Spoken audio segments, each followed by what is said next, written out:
안녕하십니까, 이진우입니다.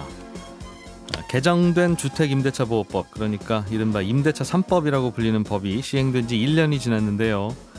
2년을 거주한 세입자가 원하면 한 번에 한해서는 2년간의 재계약을 요구할 수 있도록 보장하는 계약갱신 청구권, 그리고 갱신할 때 임대료는 5%까지만 올릴 수 있는 전월세 상한제, 여기에 전월세 신고제까지 더해서 임대차 3법이라고 부르고 있죠. 세입자 입장에서는 거주기간이 좀 더 늘어나고 임대료 인상도 제한돼서 좋기는 한데, 또 다양한 제도의 허점, 또 시행 초기라서 발생하는 다양한 유형의 분쟁들이 참 많다고 합니다. 오늘은 이와 관련한 최근의 분쟁 상황과 판례들을 좀 모아서 어떻게까지 이야기가 되고 있는지 살펴보겠습니다. 최근에는 중국 주식이 급락하는 경우가 많아져서 투자자들이 불안해하고 있는데, 이게 오랫동안 고성장하던 중국도 요즘 성장률이 주춤하고 고령화, 양극화 같은 고민도 함께 많아지고 있다고 합니다. 오늘 책을 함께 읽어보는 체크리스트 시간에는 중국의 이런 고민을 서구의 학자들은 어떤 시각으로 바라보는지를 써놓은 책이 있어서 하버드 대학 중국 특강이라는 책을 함께 읽어보겠습니다.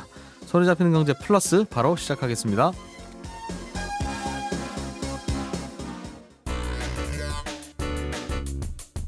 오늘 왜 이래요? 네, 오늘은 우리나라 시장은 코스닥 시장이 0.8% 정도 오르고 있고요. 코스피는 오히려 약보합입니다. 예. 오늘은 KB증권 신동준 리서치센터장을 연결해서 최근에 우리나라 시장보다는 중국 주식 시장이 가끔씩 중국 당국의 갑작스러운 규제 때문에 주가가 폭락하기도 하는 그런 소동들이 가끔씩 있는데, 이 내용 좀 여쭤보겠습니다. 센터장님 안녕하십니까? 네, 안녕하세요. 예. 요즘에 중국 당국이 생각지도 못했던 규제들을 주로 이제 테크 기업들, 플랫폼 기업들 대상으로 내놓고 있어서 투자자들도 불안해하고 왜 그러는지도 궁금해하고 하고 있습니다. 네네. 국내 코스피 시장에 영향을 많이 주는 시기는 지난주 좀 초반, 중반 정도에 어느 정도 마무리가 된 것 같은데요. 네. 우리나라 이제 투자자분들이 워낙 중국 투자를 많이 하시다 보니까 한국 사람들이 좋아하는 중국 주식들이 좀 타격을 많이 받고 있어요. 네. 예를 들어서 알리바바, 텐센트, 메이투안 이런 어떻게 보면 플랫폼 기업들을 많이 좋아하셨거든요. 예. 이런 기업들의 요즘에 이제 규제들이 집중되면서 조금 시장 상황이 힘들어지고 있습니다. 일단 작년 한번 기억해 보시면 알리바바라고 있는 그 최대 전자상 거래 회사가 있지 않습니까? 이 창업자인 마윈이 10월 달에 그 기조연설을 했는데요. 당국의 금융 정책이 너무 보수적이다라고 노골적으로 좀 비판을 했었어요. 예. 그 뒤로 이제 마윈이 이끄는 그 최대의 또 그 알리페이라는 모바일 최대 결제 플랫폼 회사가 있는데, 이 알리페이의 모회사인 엔트그룹이 있었죠. 엔트그룹을 원래 상해와 홍콩에다가 동시 상장을 하려고 진행을 하고 있었거든요. 이게 세계 최대 규모였습니다. 당시 추정하기로는. JP모건이나 디즈니 정도를 넘는 규모였으니까요. 근데 이 상장 절차가 취소가 됐어요. 중국이 하지 말라고 해서. 예. 네, 맞습니다.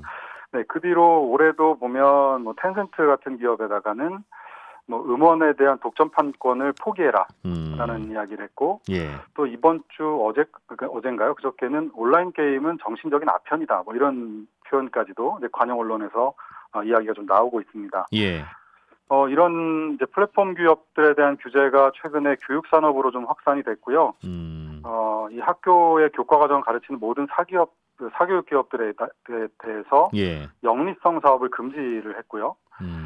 최근에 또 헬스케어 기업들까지 약가를 인하한다던가 아니면 혹시 의료기관도 비영리화하는 건 아닌가 이런 걱정들도 좀 일으켜주는. 이게 처음에는 플랫폼 기업들에서 시작된 것이 교육, 헬스케어, 게임, 부동산 이런 다양한 산업들로 규제가 좀 확산이 되면서 외국인 투자자들 입장에서 보면 이게 중국의 시장 경제 체제라는 게 과연 우리가 투자해도 되는 건가? 이런 의구심까지도 좀 생기고 있는 과정입니다. 사교육으로 큰 업체한테 사교육으로 돈 벌지 말라고 하면 이제 회사 해체하라는 뜻일 것 같은데. 맞습니다. 거의 그런 셈이죠. 이렇게 표면적으로는 데이터 안보하고 빅테크들의 반독점을 이유를 들고 있고요. 또 하나 이유를 들고 있는 게 출산율을 좀 높여야 되고 중국 사회의 소득 분배에 대한 불평등을 좀 해소해야 된다. 이런 이야기를 이유로 들고 있습니다. 일단 표면적인 이유를 한번 보시면 몇 년 동안 그동안 중국 정부가 알리바바나 텐센트 같이 전자상거래라든가 뭐 텐센트 같은 경우 이제 위챗이라는 우리나라 카톡 같은 그 역할을 또 하고 있는데요. 예. 여기 엄청난 데이터들이 있잖아요. 그렇겠죠. 이 개인 결제 관련 데이터들이 있는데 이거를 정부랑 좀 공유해서 예. 빅데이터 센터를 좀 만들고 싶어 했습니다. 그런데 이게 거의 협조가 없었다고 하네요. 이런 부분에 대해서 아무래도 이게 빅데이터라는 게 어떻게 보면 정부가 산업을 규제한다는 측면도 있지만 또 중국 같은 나라 입장에서 보면 정부가 좀 주도권을 가지고 통제하고 싶어하는 또 부분도 있거든요. 인민들이 어디에 뭘 쓰는지 알고 싶겠죠. 그렇죠. 게다가 이제 미국하고 경쟁도 해야 되는데 이런 기업들이 미국에 또 상장을 하고 하다 보니 이 데이터 안보에 대한 이야기들이 많이 나오고 있는 상황이에요. 그래서 첫 번째는 데이터 안보랑 빅데이터들의 반독점 이 두 개를 명분으로 이 기업들을 규제하고 있고요. 두 번째 맥락으로는 출산율을 높이고 소득 분배 불평등을 해소하겠다는 얘기인데 네.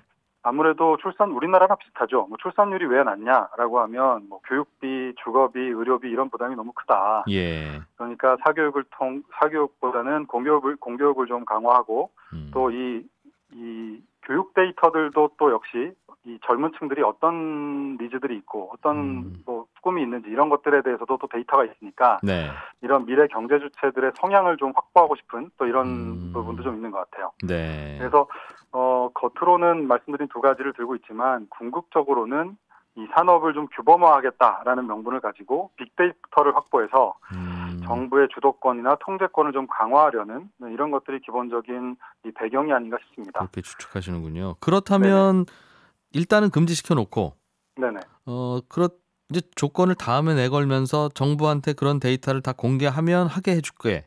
그런 식으로 그렇죠. 나올 수도 있다는 말씀이시네요. 맞습니다. 아마도 우리나라에서도 과거에 수십 년 전에 그런 일들이 있었지만 정부의 어느 정도 좀 말을 잘 듣고 통제권 아래에 있는 기업들에게 그런 비즈니스의 라이선스를 주거나 혹은 M&A 시키거나 인수합병을 시키는 이런 경우도 가능할 것 같고요. 현재 중국은 국유 기업들은 주로 은행, 철강 이런 국영제 전통 산업을 하고 있는데 민영 기업들이 대부분 이제 신성장 산업이라고 하고 있는 플랫폼, 뭐 인터넷, 헬스케어 이런 빅데이터 산업을 하고 있거든요. 그래서 이런 규제들을 통해서 빅데이터를 국가의 통제 아래에 좀 두고 민영 기업 역할도 축소하고 싶은 그런 통치 체제나 권력을 좀 강화하고 싶은 이런 생각들도 좀 있는 것으로 보입니다. 그러면 이걸 기회로 봐야 됩니까? 아니면 피해야 될 동기로 봐야 됩니까? 즉 이게 이러다가도 나중에 데이터를 국가와 공유하겠습니다라고 하면 다시 사업을 허용해 준다는 상황이라면 이번에 이 사업 이제 다시는 못하는 거 아닌가 싶어서 급락했던 주가가 회복될 것 같기도 한데 그런 기대는 좀 섣부른가요? 네, 당장 플랫폼 기업들은 아마 올해 4분기에 좀 반등할 거로 예상을 합니다만 고점 대비해서 한 5-60% 정도 수준밖에 안 될 것 같아요. 왜냐하면 이런 규제들이 지금 전방위적으로 확산되고 있고 언제 어떻게 나올지 모르니까요. 또 언제 나올지 모르니 불안하다. 당장 3분기 중에 반독점법, 뭐 개인정보보호법, 뭐 데이터 안보법 이런 시행사칙 발표들이 예정이 되어 있습니다. 아마 영향을 좀 받을 것 같아요. 그래서 당분간 이런 성장주 안에서 규제 산업보다는 정부가 중국 제조 2025를 통해서 계속 첨단 산업을 육성하려고 하고 있는데 이 육성 산업에 관련된 부분들 그리고 방금 말씀드린 그 데이터에 관련된 것이 좀 작은 산업들 예를 들면 지금 뭐 친환경 태양광이라든가 아니면 뭐 반도체, 전기차 뭐 이런 부분들은 정부가 좀 육성하고자 하는 의지가 강하고요. 계속해서 뭐 육성 정책들이 나오고 있기 때문에 이쪽으로 조금 피해 있으셔야 될 것 같아요. 그리고 홍콩 주식들을 또 많이 하고 계신데 홍콩이 보면 플랫폼 기업들의 비중이 높고요. 교육 기업들 비중이 좀 높습니다. 그래서 아무래도 홍콩이 당분간은 조금 부진할 가능성이 있어서 당분간은 본토라든가 중성주 혹은 아까 말씀드린 전기차, 뭐 태양광, 뭐 이런 친환경 이런 쪽으로 반도체 이런 쪽으로 조금 피해 있을 필요가 있다라는 생각이 듭니다. 뭐 그렇다고 해서 완전히 중국을 떠나자 뭐 이런 상황은 또 전혀 아니니까요. 중장기적으로 본토의 신성장 산업들은 여전히 긍정적이기 때문에 말씀하셨던 대로 정부와 민간 기업이 데이터를 좀 공유한다라는 정도의 어느 정도 뭐 그림이 그려진다고 하면 다시 한번 이쪽 기업들로는 기회가 당연히 있을 걸로 봅니다. 그렇군요. 외국인 투자자들은 이게 중국의 모든 산업이 정부가 마음만 먹으면 뭐 이익이건 데이터건 뭐건 다 가져갈 수 있구나라는 걸 보여줬다면 야 이게 어떻게 이걸 밸류에이션을 해야 되나 고민이 계속될 것 같기는 한데. 그렇죠. 그 부분이 올해 아마 하반기까지는 좀 이어질 것 같고요. 예. 올해 12월 달에 그 정치회의가 하나 중요한 게 있고 내년 3월에 양회가 있습니다. 네. 아마 이런 회의들을 통해서 체제들의 통치권을 좀 강화하는 움직임들이 어느 정도 마무리가 되고 예. 아까 뭐 여러 가지 규제 정책들이 올해 3분기 중에 대부분 발표가 될 거기 때문에 그 이후에는 이제 밸류에이션이 어느 정도 가능하게 될 것 같고요. 예. 아까 그 정책이 나온 이후에 최근에 한 5영업일 정도는 외국인들이 다시 돌아오고 있는 분위기긴 합니다. 그러니까 너무 지나치게 걱정은 안 하셔도 되는데 당분간 네. 이렇게 소나기가 좀 쏟아부을 것 같은 쪽은 조금은 보수적으로 보셔야 될 것 같아요. 알겠습니다. KB증권의 신동준 리서치센터장이었습니다. 고맙습니다. 네, 고맙습니다. 예, 새로 도입된 임대차 3법 중에 가장 핵심적인 계약갱신 청구권과 관련해서 그동안 관행이 쌓이지 않아서 그랬는지 세입자와 집주인 사이에 다양한 갈등들이 있고요. 또 이걸 어떻게 해석해야 되느냐의 분란도 좀 있는 것 같고 결국은 법원까지 가서 판결을 받는 케이스들도 늘어나고 있는데 오늘은 로티스 합동법률사무소의 최광석 변호사님 모시고 최근에 판례들이 어떻게 나오고 있는지 분쟁들은 주로 어떤 게 있고 어떤 식으로 가리마가 타지고 있는지를 좀 들어보겠습니다. 최 변호사님 어서 오십시오. 네, 안녕하세요. 네, 오랜만에 네. 뵙습니다. 네. 이 법이 이제 1년 됐대요. 네, 그렇네요. 네. 주로 이제 부동산 분쟁 관련해서 최 변호사님이 많이 이제 그 동안에도 하고 계시다고 들었는데 최근에는 더 늘었습니까? 이른바 일감이? 예, 아무래도 뭐 이 계약갱신 요건이 주거용에 도입된 게 예. 유사일에 이제 처음이고, 예. 그 상가 임대차 보법에서는 과거부터 있었습니다만 네. 주거용에 도입된 건 이제 1년 전이 처음이거든요. 예. 게다가 그 상가 임대차법에는 없던 그 임대인이 실거주하려는 경우, 그걸 예외 사유로 인정했기 때문에. 상가 임대차는 가게 주인이 내가 직접 장사하겠다. 쓰겠다. 네. 이것도 안 됐었어요. 그건 예외 사유가 안 되죠. 왜냐하면 상가 점포는 기본적으로 이제 임대 영업용이라고 보기 때문에 임차인의 권리를 그때도 보존해 줬는데 그렇습니다. 10년 기다리셔야 상가 주인도 직접 거기서 자기 상가라도 장사할 수 있어요인데. 그렇죠. 네. 주택은 집주인이 기본적으로는 실거주 한다고 하면 그거는 세입자가 좀 양보해라가 개념이 들어가다 보니 그렇죠. 주인이 쓸 수도 있는 그런 목적물이다, 대상물이다라고 보고 예. 그걸 좀 다르게 예외적으로 인정해 준 겁니다. 그게 제일 분쟁이 많습니까? 예, 그래서 그 분쟁이 지금 대부분이라고 할 수 있습니다. 그러니까 자기 세입자는 2년 더 살고 싶은데 네. 집주인이 제가 직접 들어가서 살겠습니다. 네. 하면 나가야 되는데 어떤 게 주로 거기서 구체적으로 어떤 게 분쟁이에요? 일단 이 법에는 그 예외 사유로 실거주하려는 경우 이렇게 돼 있거든요. 예. 그러다 보니까 이게 당신 내보내고 실거주할 거예요. 이렇게 하는데 세입자 입장에서는 정말이냐 거짓말 같은데 네. 그냥 나를 내보내고 보증금 더 많이 주는 사람 구하려고 그러는 거 아니냐. 네. 이렇게 이제 의심의 눈초리를 그럴 보기 수 있죠, 때문에 서로. 예. 그 갈등 그런 부분 때문에 명도 소송이 일단은 많이 늘어난 거죠. 그러면 세입자는 난 안 나가겠다라고 네. 하고 그럼 집주인은 내가 실거주 하려고 하는데 왜 안 나가십니까? 네. 그러면 그 분쟁은 어떻게 해결합니까? 그러니까 이제 그게 실거주 하려는 경우가 이제 예외 사유로 예. 갱신 거절할 수 있는 예외 사유로 인정이 되기 때문에 예. 그 입증 책임은 그 임대인에게 있거든요. 기본적으로. 실거주 하려는 게 확실하다는 것을 임대인 입증을 해야 된다. 되거든요. 예. 네. 그래서 그 임대인의 입증의 정도가 과연 실무에서 어느 정도까지 법원이 그 해석을 할까, 기준을 삼을까, 이 부분이 저도 굉장히 궁금했는데 예. 그 실무 지금 판결들 나오고 있는 걸 보면은 주인이 뭐 이렇게 거짓말하는 경우가 아니라면, 네. 그러니까 특별히 뭔가 이렇게 뭐 여러 가지 정황들을 볼 때 그 주인이 거짓말한다 이런 경우가 아니라 그러면은 예. 실거주하려는 경우는 맞다라고 보고. 집주인이 그냥 의사표시한 것으로 예. 그 의사는 그럼 뭐 특별한 반대라는 정황이 없는 한 인정한다. 그렇습니다. 예. 그런 정도로 지금 실무 기준이 운영되고 있는 것 같은 느낌입니다. 입증은 집주인이 해야 되는데 내가 진짜 실거주한다는 걸. 네. 그 입증하는 방법은 매우 쉽네요. 그렇죠. 내가 실거주한다고 다시 한번 내 의사를 내가 확인하면 되니까. 네. 그런데 이제 법 요건 자체가 이게 하려는 경우 예. 장래 계획이기 때문에 그 계획에 대한 입증은 조금 그러네요. 법원이 약간 완화시켜 준 것이 아닌가. 법의 문구가 그렇게 되다 보니. 네. 조금 특이한 법입니다. 이게. 그러네요. 네. 그러면 변호사님 보시기에는 조금 보완해야 될 부분도 있습니까? 이 법을 예를 들면 세입자를 좀 더 보호하기 위해서라면 아예 집주인의 실거주도 막는 그냥 무조건 4년을 보호하는 것도 방법일 수도 있겠는데 그게 아니라면 집주인의 실거주를 어떻게 엄격한 조건을 좀 더 갖추면 분쟁이 좀 줄어들 수는 있을 것 같으세요? 이 계약갱신 요구권이 이제 도입되면서 임대인이 불만이 좀 많지 않습니까? 예. 없던 안 하던 제도를 관행이니까. 그렇죠. 예, 예. 없던 제도를 도입해서 괜히 이제 분쟁이 생기니까.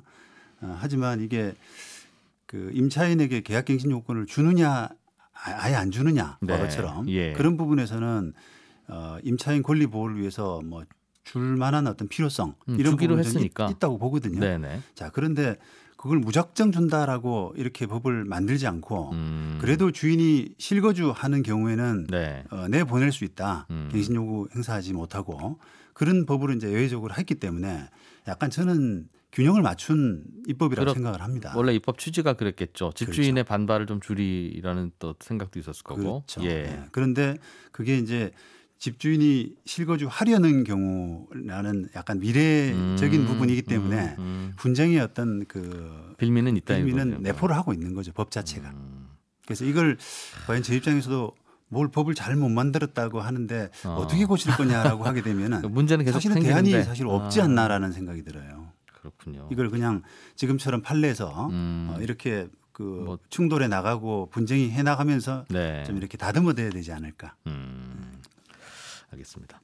그러면 거꾸로 집주인이 내가 직접 들어가서 산다고 해서 의사표시를 해서 내보내려고 했는데도 불구하고 이건 집주인이 거짓말하시는 거네 라고 판단이 돼서 세입자는 안 나가셔도 되겠습니다라는 판결이 나오기도 했습니까?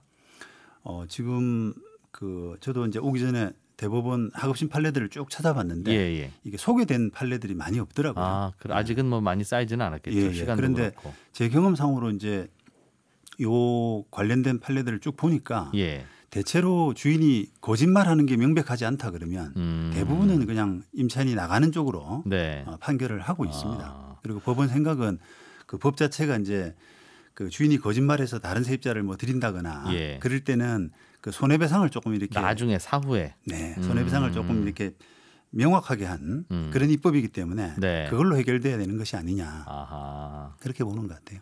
그러면 말씀대로 일단은 집주인이 직접 거주하겠다고 하고 실거주를 안 하고 다른 세입자를 들였을 경우에는 그걸 먼저 그러니까 나갈 수밖에 없었던 세입자가 파악을 해서 소송을 할 수 있습니까?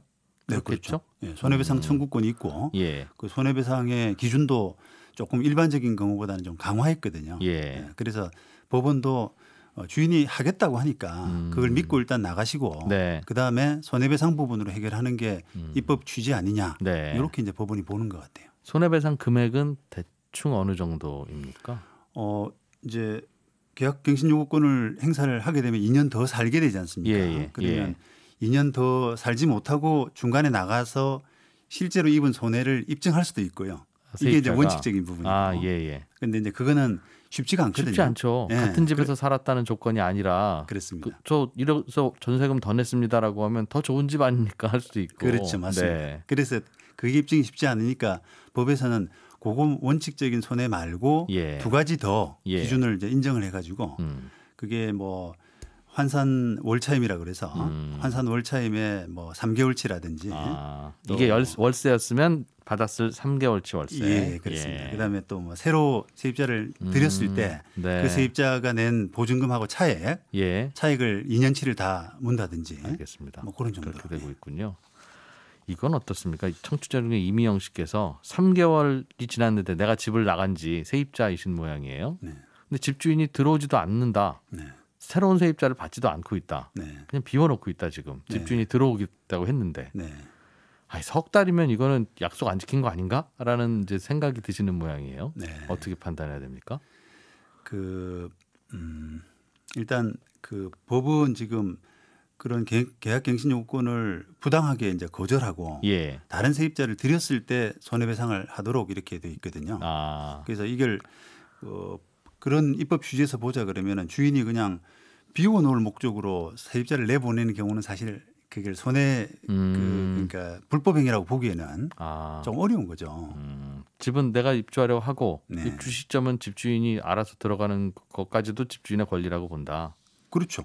그렇죠. 근데 그거를 뭐 보통은 어떤 이익을 취하기 위해서 불법 행위를 하지 않습니까? 예. 그런데 세입자 멀쩡하게 있는 세입자를 비워놓고 비워놓을 목적으로 돈 안 받을 목적으로 뭘 하는 사람은 없기 때문에 예. 그걸 불법 행위를 하긴 좀 어렵죠. 근데 이게 현실적으로는요, 변호사님, 이걸 이렇게 집을 비워놓은 상태에서 집을 팔아야 바로 입주할 수 있는 집이 되기 때문에 네.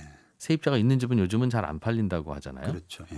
직접 이제 1가구 1주택이어야 또 여러 가지 혜택이 있는 때가 됐으니까.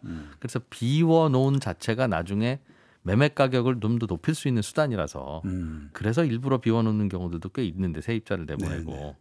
그러면 이익을 목적으로 세입자를 기망한 거다라고 주장할 수는 없어요. 그러니까 지금 현재 비워진 상태에서는 그렇게 네. 단정하기는 어렵고요. 예. 그게 그러다가 팔리게 되면은 네. 이제 불법 행위가 되는 거죠. 그러면 거꾸로 집주인은 내가 들어가겠다고 하고 세입자를 내보내고 내가 들어갔다가 또는 안 들어갔다가 집을 팔아도 손해배상을 해야 되는 문제도 생기겠습니다.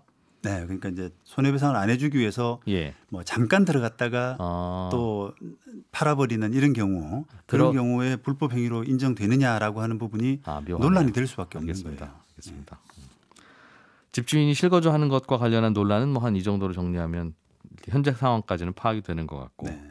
또 하나는 이제 집주인이 세입자가 있는 상태에서 집을 팔고 싶은데 새로운 집주인은 본인이 직접 실거주하려고 네.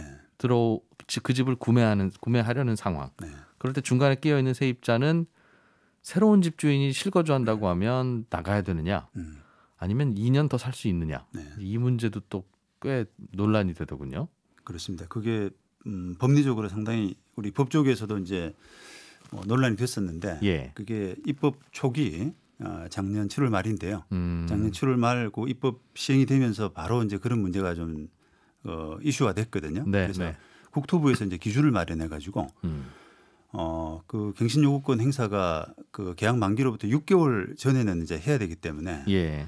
그 세입자가 계약 갱신 요구권을 행사했을 때 당시에 그 집주인이 뭐 거절하거나 말거나 할 수 있는 그런 권리가 있다라고 해서 예. 일단 계약 만기 만약에 세입자가 계약 갱신 요구권을 현재 집주인 상대로 했는데 예. 그 뒤에 집주인이 한 달 뒤인가 두 달 뒤에 바뀌었다고 하더라도 예. 그 이제 바뀐 사람은 실거주를 이유로 뭐 내보낼 수 없는 세입자를 내보낼 수 없는 그런 기준을 이제 국토부가 마련을 했습니다. 있어요? 유권 해석을 그렇게 했거든요. 그럼 세입자가 나 2년 더 살겠습니다라고 집주인한테 통보한 그 시점에 집주인이 네. 직접 들어올 때는 내가 양보. 네. 세입자는. 네.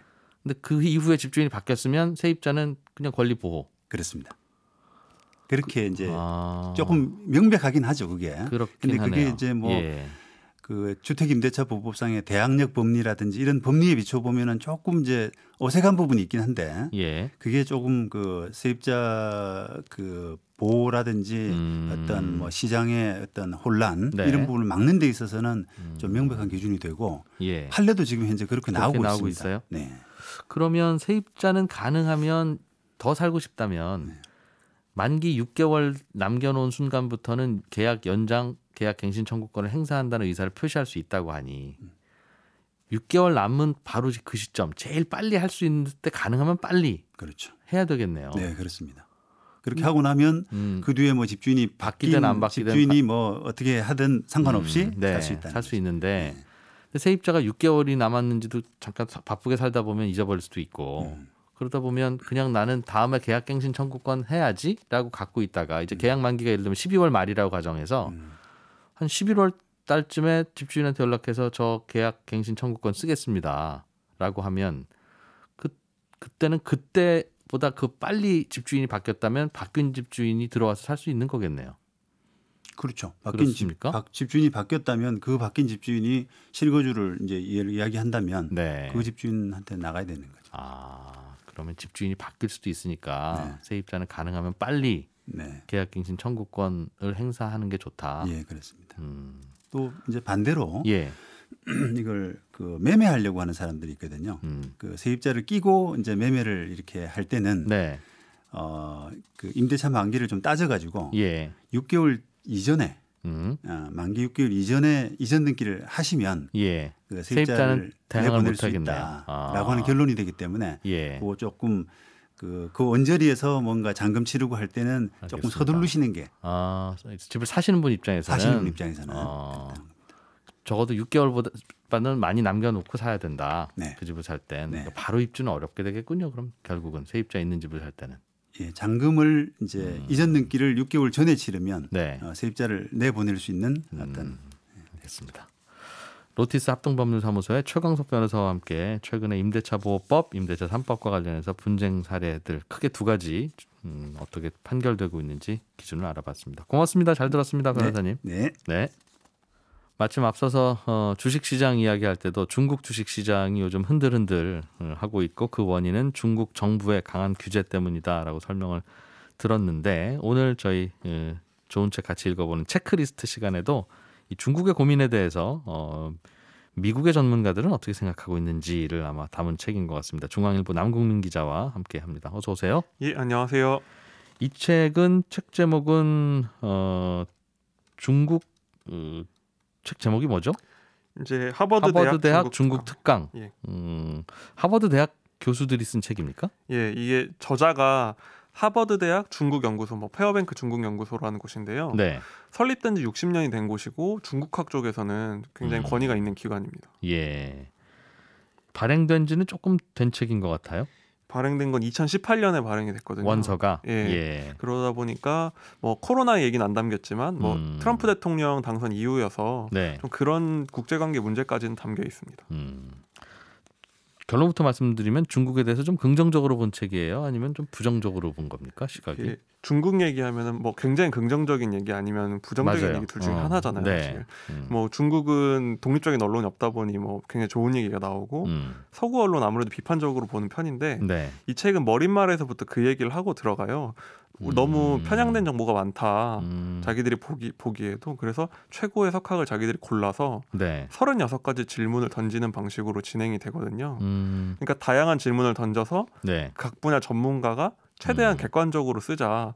그러다 보니까 한 권을 읽고 나면 좀 전체적인 중국의 상을 보게 되는 네. 책이라고 할 수 있습니다. 그럼 그 책 내용 좀 들어보죠.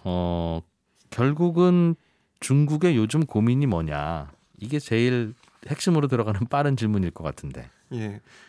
요즘에 이제 중국 주식시장으로 대표적으로 이제 드러나고 있는 불안함 이런 게 있잖아요. 예. 여기서는 굉장히 많은 면을 할애해서 불평등 얘기를 합니다. 중국의 불평등.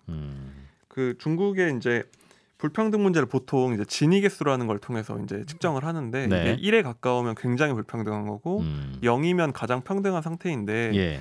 보통 이제 학자들이 0.4가 넘어가면 사회 불안이 크고 0.5가 넘어가면 거의 폭동이 일어날 수 있는 수준이다라고 보거든요. 예. 중국이 2017년에 발표한 최신 자료인데 그게 최신 자료인데 0.47입니다. 중국이 발표한 자료가. 근데 민간 기관에서는 이거 한 0.6 정도로 보고 있거든요. 그것보다 심할 것이다. 그렇다 보니까 이게 수치만 보더라도 굉장히 심각한 상황이라고 할 수 있죠. 그래서 불평등이 심화되고 있어서 이게 중국의 정부, 중국 공산당이 제일 걱정하는 거예요? 폭동 날까 봐? 그 많은 고민들이 거의 여기서 나온다고 볼 수 있습니다. 요즘에 이제 방금 기술주, 교육주 얘기를 해주셨잖아요. 예. 그것도 관련이 있는 게 한국도 이제 교육비 부담이 큰 거는 마찬가지여서 중국도 마찬가지여서 그러다 보니까 그런 이제 원성이 크다 보니까 좀 그런 교육비 지출도 억제를 하고 싶고 소상공인들이 힘든 게 이제 플랫폼 기업들 때문에 힘든 건 마찬가지니까 수수료 떼어가고 하니까 그렇죠. 그러다 보니까 기술주도 규제하는데 이게 불평등에 대한 반발에 좀 어느 정도 부응하는 면이 있다고 볼 수 있습니다. 근데 이게 들여다보면 예를 들면 교육업체들이라고 하는 게 교육을 개인 과외 선생님 부르시지 마시고 저희 강의를 들으시면 해결됩니다라는 그런 거 아니겠어요? 그렇죠. 어찌 보면 궁극적으로는 그게 교육비를 줄여주기 위해서 줄여주니까 또 그동안 인기였을 거고 그런 면도 있을 텐데 그렇죠. 플랫폼 기업들도 그런 게 있으니까 이제 집에서 바로 배달도 시켜 먹고 안 그랬으면 배달 안 시킬 고객이 그렇죠. 편하니까 시켜 먹고 또 그러다 보니까 그게 또 매출로 이어지는 거라서 이거를 없애면 과연 더 평등해지나 하는 생각은 또 들기도 하는데 그렇죠. 오히려 인터넷 강의 업체들이 주로 인터넷 강의 업체들인데 예. 이들이 없어지면 오히려 고액 과외나 음성 과외 이런 게 더 많아질 수 있잖아요. 예. 그런 게 사실 중국 정부가 모르진 않을 텐데 일단 뭐라도 액션을 취해야 된다는 상황이 아닐까 요즘 그렇게 보입니다. 그러니까 인민들이 어떻게 생각하느냐를 일단은 들여다보고 그렇죠. 저들이 뭔가 우리를 옥죄고 있다고 판단하면 일단 견제를 해주는. 일단 눈에 보이는 큰 기업들을 좀 이제 단속하는 그런 분위기라고 볼 수 있습니다. 예. 도시와 농촌 간의 격차도 중국은 참 크다고 들었어요. 그게 더 문제라고 하는 분들도 있고요. 예, 중국이 엄청 큰 나라잖아요. 예. 그래서 중국에 우리가 아는 상하이나 이런 곳은 거의 선진국 수준의 생활 수준을 보이고 있는데 중국의 도시 농촌은 굉장히 그 경제 성장에 소외가 되어 있습니다. 예. 그러다 보니까 이게 보통 선진국 같은 경우는 경제 성장을 하면 이제 잘 사는 도시로 농촌 인구들이 가서 일자리도 찾고 이제 좀 소득이 높아지는 순환을 이루어야 되는데 네. 중국은 그게 막혀 있는 게 지금 가장 큰 문제입니다. 농촌이 도시로 못 간다. 예. 요즘에 이제 중국 인건비 많이 올랐다는 얘기 많이 들어보셨을 거예요. 예. 그렇게 되면 그 노동력이 새로 투입이 돼서 좀 인건비가 낮아져야지 경쟁력을 유지할 수 있잖아요. 예. 근데 중국은 특이한 제도가 호구 제도라는 게 있습니다. 그 호구 제도가 이제 우리도 이제 호구 조사할 때 그 호구 얘기인데 예. 이제 농촌 호구는 농촌에서만 살아야 되고 도시 호구는 도시에서만 살 수 있게 하는 이제 일종의 거주 이전의 자유를 좀 제한하는 제도거든요. 태어날 때부터 내가 살 수 있는 지역이 정해져 있고 그게 평생 안 바뀌어요? 예, 그거를 어지간하면 바꿀 수 없습니다. 뭐 특별한 군복무를 한다든지 뭐 당에서 대단한 일을 하거나 이래야 되지. 네. 일반인들에겐 바뀌지가 않거든요. 그러다 보니까 이 책에서는 이 도시는 이렇게 인건비가 치솟는데 네. 농촌에서 그냥 노는 사람이 3억 명 정도 된다. 그렇게 보고 있어요. 그렇다면 당연히 그들의 소득은 낮잖아요. 당연히 그럼 도시로 와서 임금 낮은 일자리라도 갖고 싶을 거고 그렇게 되면 일자리도 좀 낮아지고 그렇죠. 사람 쓰는 분들 입장에서 보면 선순환 그렇죠. 될 수 있을 텐데 네. 계속 농촌에서 태어난 분들은 농촌에서 있어야 한다. 그런 법을 굳이 중국 정부가 만들어서 시행하는 이유가 있습니까? 시작은 이제 공산당 정부였다 보니까 네. 뭐 그런 정책을 추진하면서 시작이 된 제도긴 하지만 지금도 못 풀고 있는 이유가 일단 중국 만약 이걸 제한을 푸는 순간 아까 네. 3억 명이라고 말씀을 드렸잖아요. 농촌 인구가 그들이 선택하는 도시가 베이징, 상하이 같은 일선 도시일 가능성이 높은데 그 도시들이 이게 감당이 안 될 수가 몰리니까 있습니다. 예. 기왕 고향 떠날 거 다 낯선 타향이니 그렇죠. 기왕이면 큰 도시 가는 게 맞는 예. 선택이니까. 일단 그 도시 과밀 문제도 크고 또 다른 문제는 정치적인 건데 중국은 역사상 항상 지방 정권들이 반란을 일으켜서 굉장히 혼란에 빠진 역사가 있거든요. 네. 지금도 중국 공산당은 그걸 굉장히 염려를 합니다. 왜냐하면 지방 성시가 거의 한 나라급이기 때문에 예. 그 나라 그 성에 굉장히 많은 인구가 몰려서 인구가 늘어나고 규모가 너무 커지면 예를 들면 상하이가 뭐 너무 권한이 강해지면 북경의 통제가 이제 미치지 않을 수가 있잖아요. 예. 그러다 보니까 중국은 이 지방 정부 견제하는 게 굉장히 좀 중요한 사업이어서 그거를 쉽게 허용을 안 해주고 항상 정부가 통제하려는 속성이 있습니다. 최대한 분산해서 사는 게 중국의 중앙 정부 입장에서는 제일 마음 편한. 그게 이제 통제하기가 좋죠. 특정 도시를 몰리기 시작하면 불안해진다. 네. 이게 결국은 다 정치적인 문제가 큽니다. 반란이 걱정되는. 경제 규모가 커지다 보니까 공무원들 부패 문제도 심각하다고 해서 이것도 뭐 민심을 악화시키는 요인인 것 같던데요. 이게 중국은 국가주도 경제 개발을 하고 있잖아요. 예. 우리도 경험을 했다시피 한 70년대 경험한 것처럼 이제 그런 공무원들이 주도를 하다 보면 그들의 권한도 강해지고 네. 아무래도 부정부패도 많아질 수밖에 없는 구조거든요. 그러면은 이제 그런 것 때문에 당연히 민심이 안 좋아지면 뭐 단속을 한다든지 그런 법을 개정을 해서 완전히 없애면 가능한 없애야 되는데 중국 공산당 그것도 쉽게 하지 못하는 이유가 있습니다. 왜 처벌도 못해요? 이 자본주의 국가에서는 기업가들이 자기의 이윤을 벌려고 뭐 최대한 뭐 이런 창의적인 아이디어도 내고 하잖아요. 중국은 그걸 정부가 주도를 하다 보니까 공무원들이 뭔가 인센티브를 줘야 되는 거예요. 열심히 고민하고 밤새워서 무슨 그쵸. 아이디어 내라고. 예를 들면 항저우시가 알리바바를 길러낸 것처럼 공무원들을 뛰게 해야 되는데 월급을 더 줄 수는 없으니 그런 식의 부정 축제를 눈 감아주는 식으로 사실상 인센티브 구조를 만들어 온 거죠. 당신이 이것저것 열심히 뛰다 보면 당신 주변에서 만나는 기업인들도 많아질 거고 그쵸. 거기서 알아서 돈 받아라. 그걸 눈 감아주는 식으로 이제. 그러면 뭔가 새로운 창의적인 사업도 생기고 당신 그렇죠. 부수입도 생기고. 그래서 결탁하면서 자기의 챙기면서 또 기업가도 도우는 구조가 됐는데 네. 그래서 요즘에 이게 인센티브 구조가 작동을 한 게 시진핑 정부가 접근하고는 반부패 운동을 굉장히 강하게 하다 보니까 예. 중국 내에서도 이 경제 활력이 좀 떨어지고 있다는 얘기가 나오고 있습니다. 공무원들이 복지부동을 하는 태가 강해져서 천지 못 받을 바야 내가 굳이 왜 그렇죠. 그냥 규제하고 말고 풀어주지 않고 하는 거죠. 또 어떤 고민이 있어요? 그래서 이게 워낙 불평등 문제도 심각하고 예. 부패 문제도 심각하고 민심이 굉장히 안 좋을 수밖에 없잖아요. 뭐 중국 공산당에 대한 지지도가 높게 나오는데 이거를 뭐 객관적으로 우리가 객관적인 수치라고 할 수는 없는 거니까 예. 그러다 보니까 그걸 좀 관리를 하면서 가야 하는데 중국 공산당은 좀 이게 체제상 문제가 있습니다. 이걸 좀 경제 성장을 미룰 수가 없는 문제가 그래야 또 배를 채워줘야 또 인민들도 또 저항하지 않을 테니까. 그렇죠. 이 책에서 경제 말고 정치 분야도 다루는데 네. 중요하게 다루는 게 중국 공산당의 정권 정당성이거든요.